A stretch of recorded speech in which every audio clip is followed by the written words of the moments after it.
Yes, I think you were next. Yeah, well, I think Professor Seljak sort of answered a bit of the question I was going to ask, which was that when I was looking at the freedom of my freedom as an atheist, my freedoms of religion. I was thinking, what is it granting me beyond freedom of association, freedom of belief? And I was trying to think what it was added additionally, and I kind of wanted to get your thoughts on, especially Professor Sullivan, because you're talking about marginal practices. And I was kind of thinking whether it doesn't help to think of it as a freedom to hold something sacred, because then the issue stops. Then you stop thinking of it in terms of how many people are also doing this.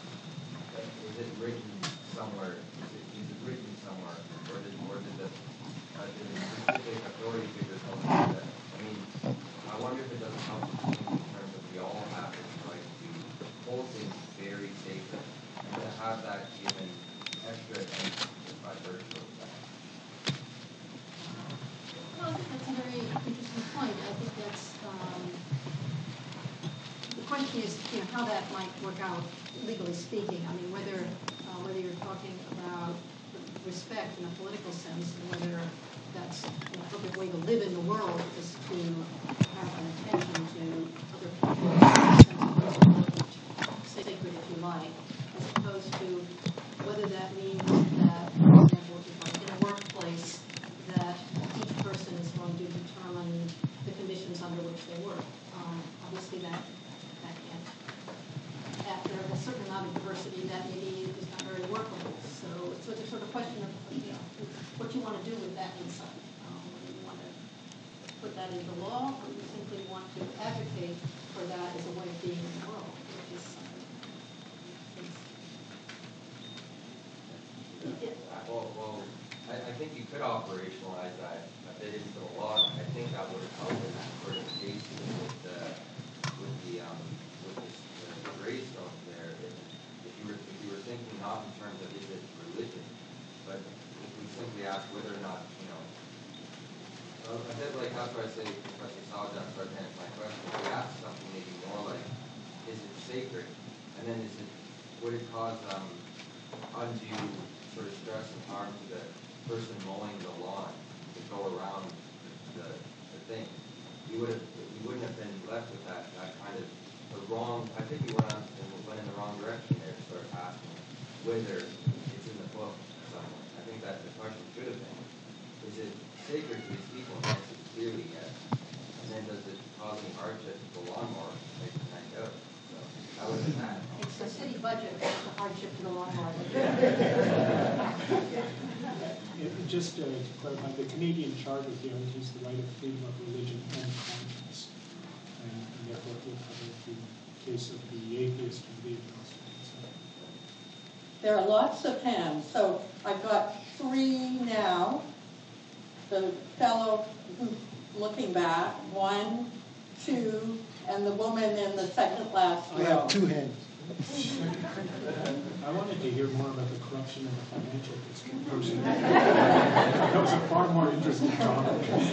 Yeah, I can tell you that. My question is for Professor Seljak and for Ms. Hall as well.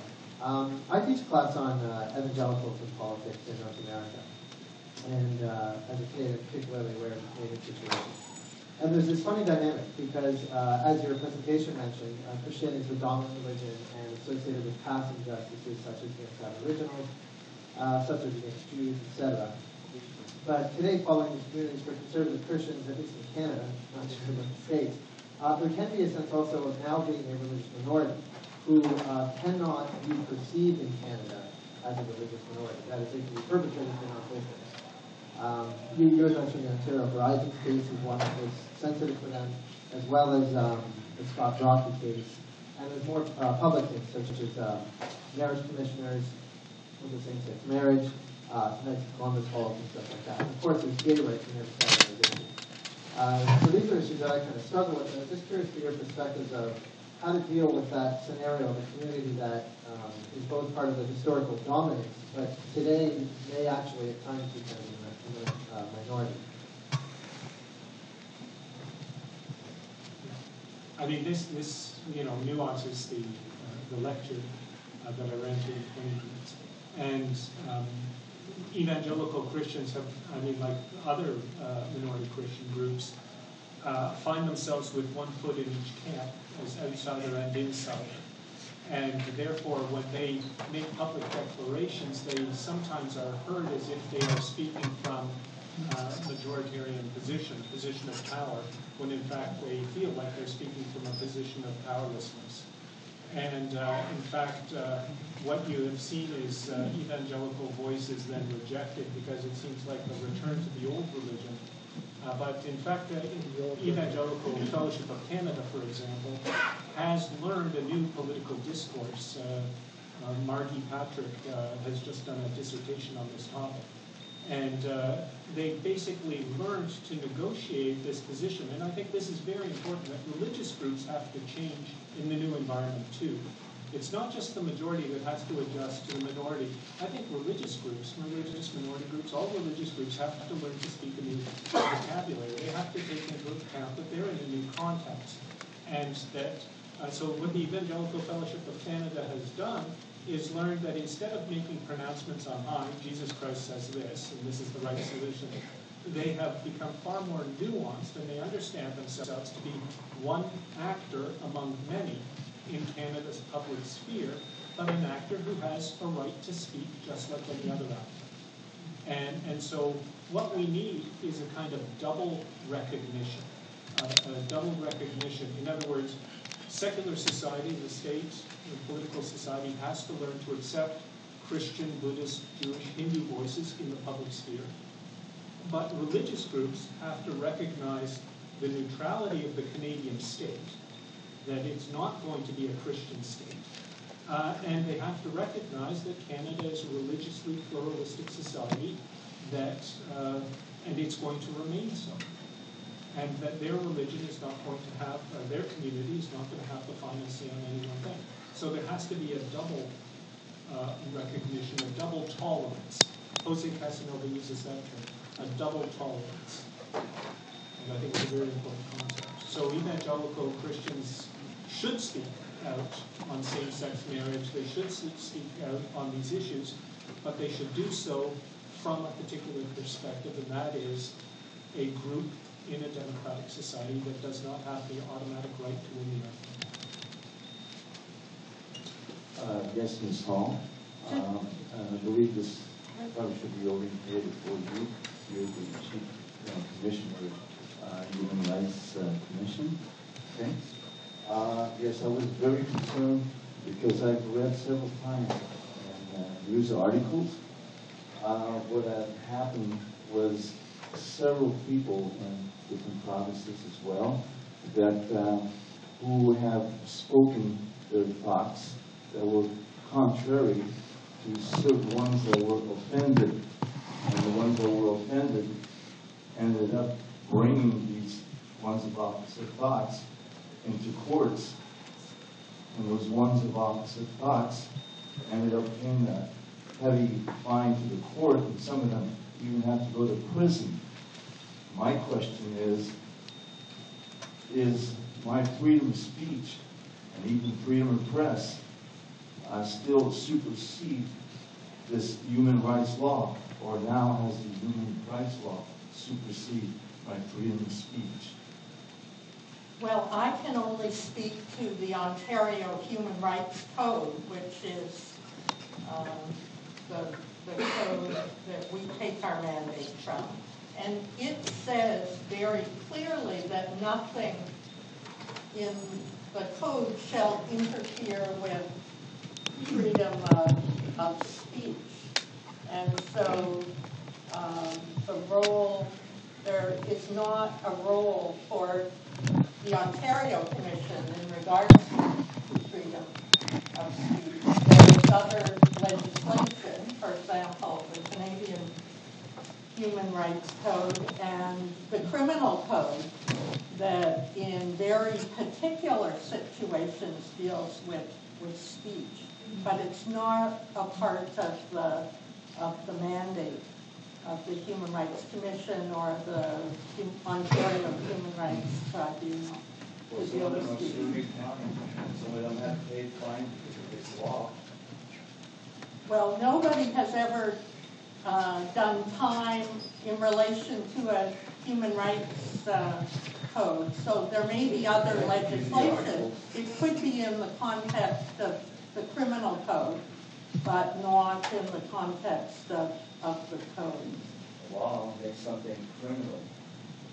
So eating ice cream, if it becomes illegal, then that makes you a criminal. You eat ice cream. Well, there is a criminal code which is put into place by the government of Canada, and it's the police who have the mandate to enforce that, not Human Rights Commission. So my freedom of speech is not freedom of speech anymore. It's only equal to this. And if someone gets offended, then I could be dragged into court. Well, if speech fits a very narrow definition, then the criminal code applies. That's a very rare situation.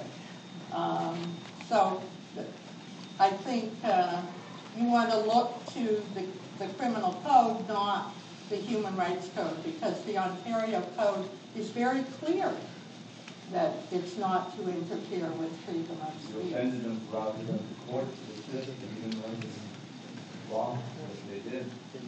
I have the argument. Right in the back there? So I was really interested in the fact that both of you brought up features of religion that are particularly visible in different ways. That there's this common thread of the visibility of religion and religious difference, particularly in the public sphere and in sort of creating some of the challenges that people are working to negotiate. And I think what I want to ask is that, I mean, in a sense that seems to be partially because that which is visible most obviously transgresses that line between the private and the public, right? Because other people see it. But in terms of this conversation that we're having about the way we talk about religious freedom, the way we talk about diversity and multiculturalism, do we have to always be talking about the visible? Because we seem to. It always seems to be an issue of the headgear, or the clothing, or the particular symbol that is visible. And it's an open question. Is that the only basis that we have for talking about our relationships within a multicultural society? Is there a way to, that's it. Is that the only useful way to go about having this conversation, or do you think there are other possibilities? That's an interesting question. I mean, I think one way to do that a little bit is historically, in the sense that to some extent in the U.S., maybe I should just speak about the U.S., since I don't know enough about Canada. There was a kind of arrangement, maybe during the 18th century, in which it was understood that, religion was going to be to a certain extent privatized, and there was a kind of notion of religion as being primarily a matter of belief, and there was a kind of sorting out of the private and the public and the political and the religious that worked in a way. I mean, there were certainly people who were excluded right from the beginning, not only Native American populations in the U.S. and slave populations and Jews and Muslims that were present from the beginning of the U.S., but there was a kind of workable arrangement. And I think the notion that religion is something you do rather than something that you believe gradually became more important in the U.S. first because of Catholic immigration and Jewish immigration. But then, as there gets to be a more sort of complex diversity, it is religion as something you do. And then, of course, as David's saying, Protestants realize that they do things too. And that being Protestant is about what you do also. And when what you do is not just majority culture, but then it's just bumping up against. I think